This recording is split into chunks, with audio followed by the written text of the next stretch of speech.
Hey traders, this is Blake Morrow with Trader Summit, and with me today I have two special guests. I have Mr. Richard Matthews and Mr. Michael Brown. Richard, you're from Pardus FX. Michael, you are from TraderX. Good to see you, gentlemen. How are you? Very well, Blake. Keeping warm, just about in the snowy southeast of England, but otherwise very well, thanks. It's good to be back. Dick, how are you?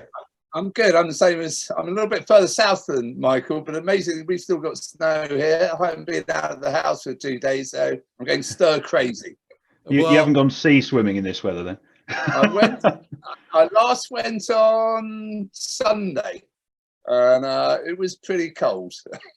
It never ceases to amaze me that you're out there swimming in the channel, but more power to you. I'll just say it that way. But we're meeting on a pretty historic day, and I say that because here in the U.S. we just had CPI released. It did come in a little bit below expectations. The stock market originally, really hailed this, and we saw this rally in equities. The dollar, sold off, but price is kind of consolidating before we have the last FOMC of the year, the last FOMC decision of the year. It's going to be an interesting one, especially with this data being thrown at the markets. So what are your thoughts regarding what happened today? Let's start with you, Mr. Brown. How do you feel about the market's reaction to what we saw? Yeah, I mean, it's a bit of a confusing one, to be honest, isn't it? The way the equity market rallied ferociously in the immediate aftermath of that inflation number, and then within about a couple of hours all of those gains had just fizzled out, and rather helpfully, as you've put up on your chart there, we ran into that trend line where we've just rejected very, very rapidly indeed. I think what's more interesting for me though is the fact that actually the reaction we've seen elsewhere, where we've seen the dollar sell off pretty viciously across the board, the euro touched 106.75, cable pushing north of 124 for the first time since June, I think it was, and also the big rally that we've seen in treasuries with the 10-year comfortably below 3.5%, and the front end, the 2-year below 4.2%. I think it just implies a bit of a lack of conviction in the equity space, and I think it also shows us that positioning is just a complete mess. When the market rallies so significantly and then it gives up all of those gains very, very rapidly indeed, it tells me that one, no one is really too confident that one softer than expected inflation print is going to result in an extremely dovish Fed, or at least a more dovish Fed than we've heard recently. And two, I think it shows that people don't want to run exposures for particularly long. If they're in profit, they're going to take that profit off the table and they're going to sit on it. And I think that's been that theme of positioning being a bit messy has actually been running through the market for quite some time now. But it certainly tees things up very interestingly indeed for Powell's press conference tomorrow night. Yeah, I do agree with you, and it is interesting how S&Ps have, and U.S. equities have given back all of these gains, but the dollar still stays under pressure. I'm wondering if it's more of a case, and then Richard, I'm going to get to you here in just a second, but I wonder if it's more of a case that you still have inflation. You have CPI at 6% year over year. I mean, it's not like we're at the 2% FOMC mandate, right? Yeah, and I think it's a classic case of, kind of equities running away with themselves and thinking all is fine and dandy, when actually, as you say, headline inflation is 3.5 times the Fed's target. Core inflation is 3 times the Fed's target. I don't think this is cause for the committee to suddenly say, oh, everything's fine, we can ease off that brake pedal. I think we're still going to see a pretty aggressive message. And actually, I think one thing that may be playing on the minds of those who are long equities is the last FOMC decision. If we just think back to that press conference, one of the questions that Powell was asked, the journalist actually said, equities have rallied and bond yields have come lower. And that was how he framed the question. And we saw Powell strike probably the most hawkish tone we've seen in a while, and give some very, very aggressive pushback on that move, almost telling markets that they had relaxed too early. And I think that may be perhaps what's playing on the minds of equities today, which is why we've seen that move lower, almost in anticipation of the pushback that we may get tomorrow. So, Dick, what do you think of the price action in currencies? I mean, you have the FX market. You've been consistently over the last several weeks pushing for a move in the sterling to get up towards up to 124 level, and here we are. We're at 124. How do you feel about the FX market and what's happened thus far? Before I talk about the FX market, I just want to say that I concur with what Michael said about the stock market. So I thought it was quite interesting, actually, that there seemed to be a spike in SPOOs just before the number came out. So the number, it seemed to jump up very, very quickly, unless my time is wrong over here. And I think there's an element of all the good news is in the market, and that feeds through back into the FX markets.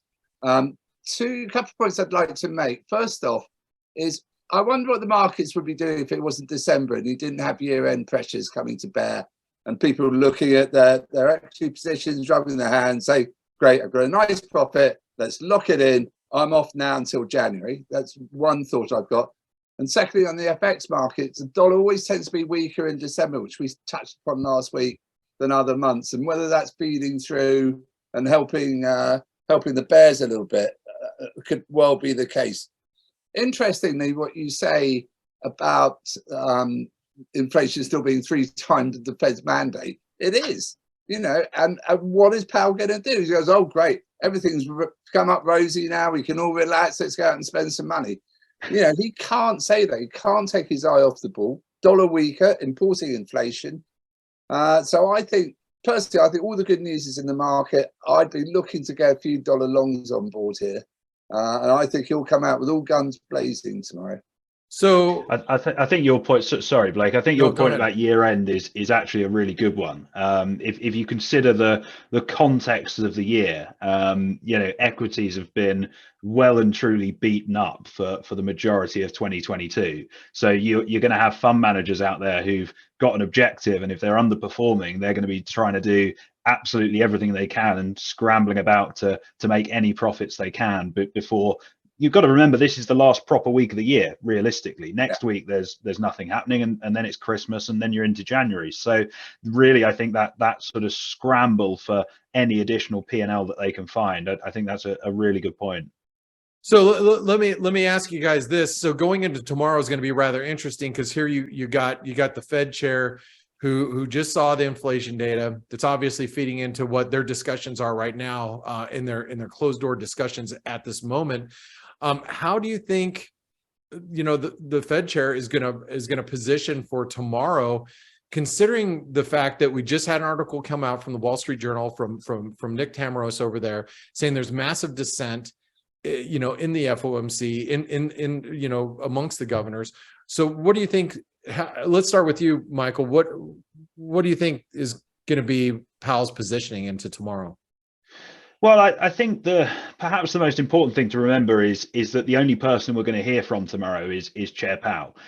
It's him doing the press conference. It's not one of the regional Fed presidents. We won't hear from them until someone shoves a mic in their face later in the week. So I think really what we're going to see, the decision for me is nailed on. It's a 50 basis point hike.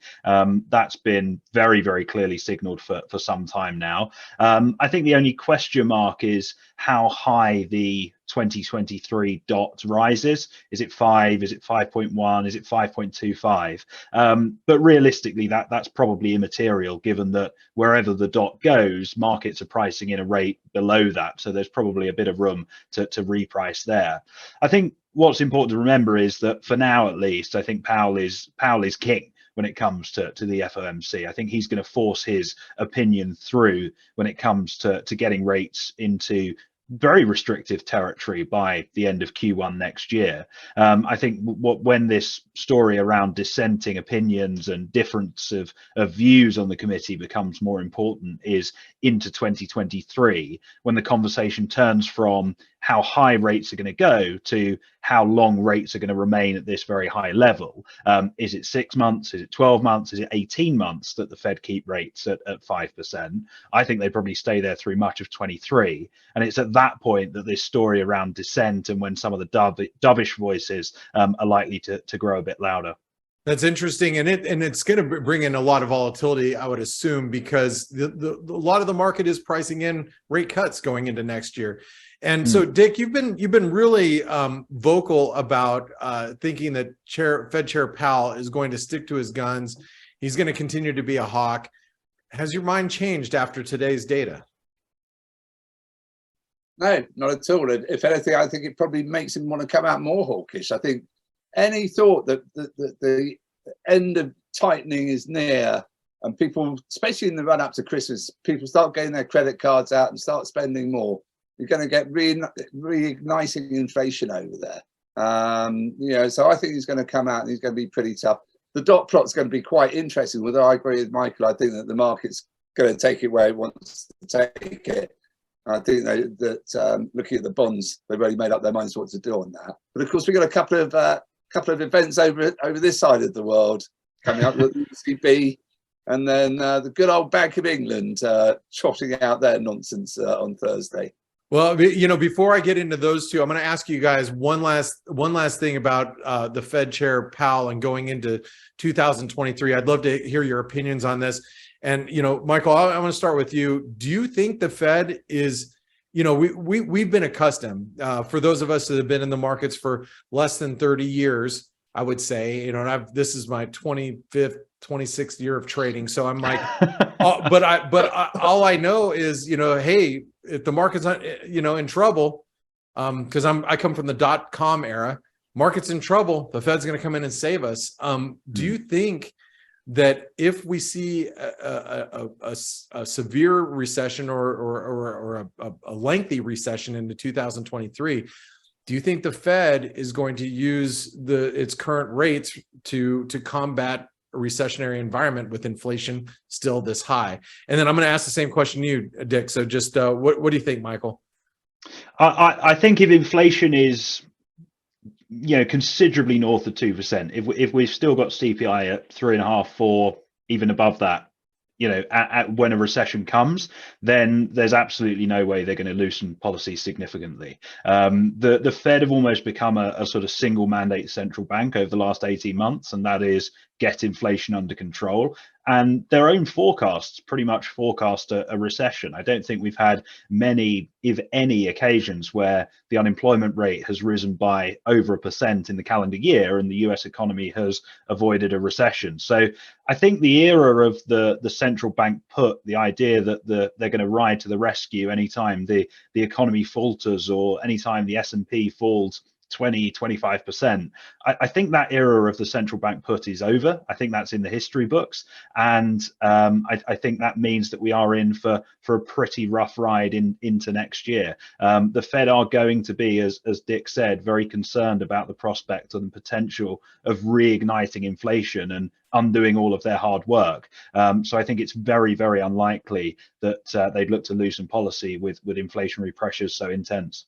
So what do you think, Dick? I mean, you've been around longer than the two of us. So what do you think the Fed is going to?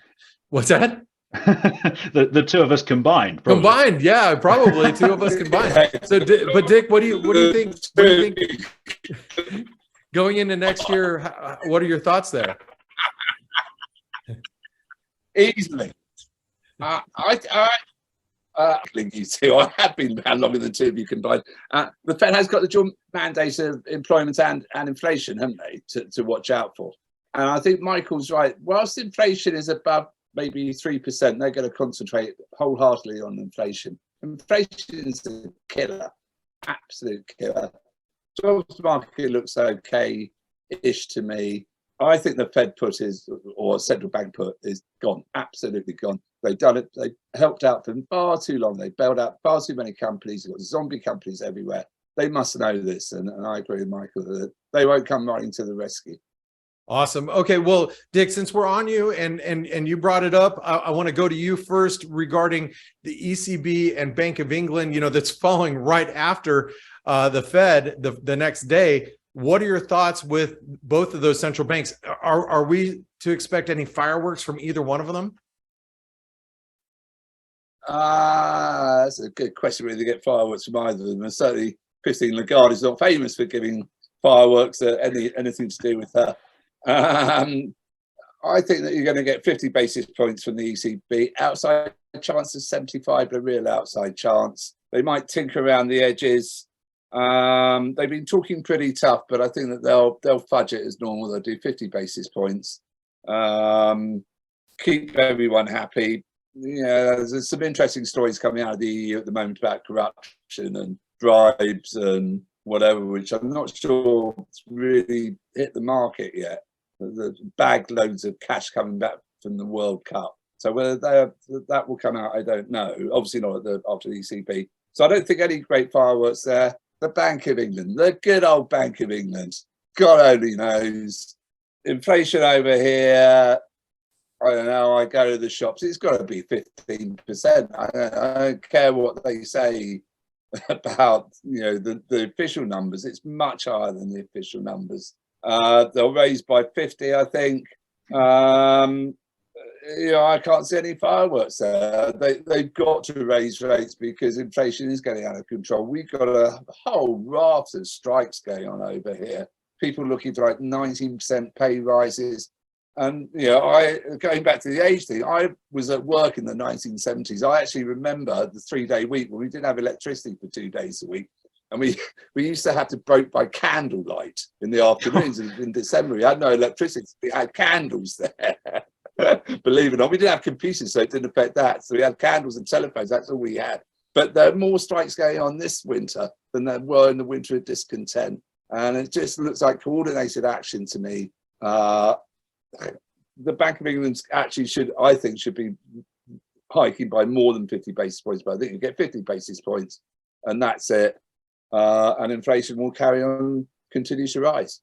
All right. Well, Dick, and you are going to use, and I'm gonna put words in your mouth here, but just, you know, you can confirm you're going to use any opportunity, any dip in the dollar to be a buyer of the dollar going into tomorrow. Yeah. Is that correct? Yeah, I'd like to be long in the dollar now. All right. I think we've probably seen that, and I'd run a stop. I was actually watching you earlier today talking about cable, and there's a big gap above 124.5 up to 127-ish off the top of my head. So I'd run quite a tight stop, but I'd be looking to get short here because it might just run away. But overall, I want to be long in the dollar, short of sterling. All right. I'm not so sure about the euro. Okay. All right. But so maybe the euro sterling short is the better trade. Yeah, may well be. All right. Well, Mike, what do you think with the ECB and the Bank of England, following the FOMC this week? Any fireworks we should expect? Any thoughts that you have there? I think, if anything, the fireworks are going to come in Frankfurt rather than on Threadneedle Street. I think the BOE is going to be 50 basis points, and I think, but besides the rate move itself, I think it's going to be pretty much a carbon copy of the last decision in November. I think we're going to see a very divided MPC, possibly a three-way split again. We've got one of the more dovish policymakers, Dingra, who voted for 25 basis points last time, which was frankly ludicrous. I don't know what she's thinking there, but that's probably a conversation for another time. So possibly even vote to keep rates on hold. Who knows? I think there's probably one or two hawks who would be in Dick's camp of a more aggressive 75 basis point move. But the key message I took from the BOE last time was concern about the housing market and concern about the state of mortgages in the UK. If you're boring like me and you watch all of the BOE press conferences, the number of times that the governor and his deputies mentioned housing in that press conference last time, it was pretty much in the answer to every question. And that tells me that the bank are going to be relatively timid going into next year in terms of further hikes, and also that they're likely to push back again pretty aggressively on the 100 or so basis points that markets are pricing for next year. So I think risks to sterling going into that BOE decision are pretty heavily tilted to the downside, both when it comes to cable and really sterling across the board. I think the key focus for me going into the ECB is what they have to say, not on rates, but on quantitative tightening. Do they finally tell us how they're going to run down the balance sheet, how quickly that's going to be? I don't think they're going to go down the Bank of England route of actually selling their bond holdings. I think they're just going to let maturing securities roll off. So the question is, at what pace do they let those securities roll off? And you would say typically when it comes to a central bank that the more hawkish they are when it comes to balance sheet reduction, quantitative tightening, the better for the currency. But I'm not so sure that's the case when it comes to the euro, because the more hawkish the ECB are and the more quickly they drain liquidity from the bond market in the Eurozone, the less of a backstop they are to the risk of the whole thing fragmenting and falling apart. So I think if the ECB do give us a bit of a hawkish surprise and run down that balance sheet faster than expected, we'll probably see the BTP bund spread back above 200 basis points again. And if we do manage to rise or widen above that level, then I think short euro starts to look attractive again. Wow. So okay, and let me ask you that. So shorts euro, if that we do get in that situation, and that would probably cause a bit of a euro spike, at least knee-jerk reaction higher, right? Yeah, I think you'd initially see a bit of a pop higher, and then as markets digest that and actually realize that the ECB being hawkish is, one, going to increase the risk of fragmentation in the Eurozone, and two, going to deepen the already pretty grim winter recession that the Eurozone is going to face. I think those two things combined would then force the price lower again. All right. Well, you know, gentlemen, I tell you, it's already been an exciting few hours of the day. It's going to be an exciting 48 hours moving forward before we can all start to sit back and enjoy our holiday spirits. But I want to say thank you so much for spending your time with the Trader Summit community. Dick Matthews, thank you, for spending time with us every week over there with Pardus FX. And Michael Brown, I'm so excited to hear how TraderX works for you. And thank you for spending time with us today. Thanks very much, Blake. Thank you, Blake. And happy Christmas. Indeed. Yes. Happy Christmas. All right. Merry Christmas and happy holidays to everybody. Hey traders, Blake Morrow here. Thanks for stopping by our YouTube channel. Don't forget to like, share, and subscribe to our channel. Also click the bell notifications so you do not miss any of our market-related trading analysis from some of the leading industry experts. Thanks for stopping by. We'll see you in the next video.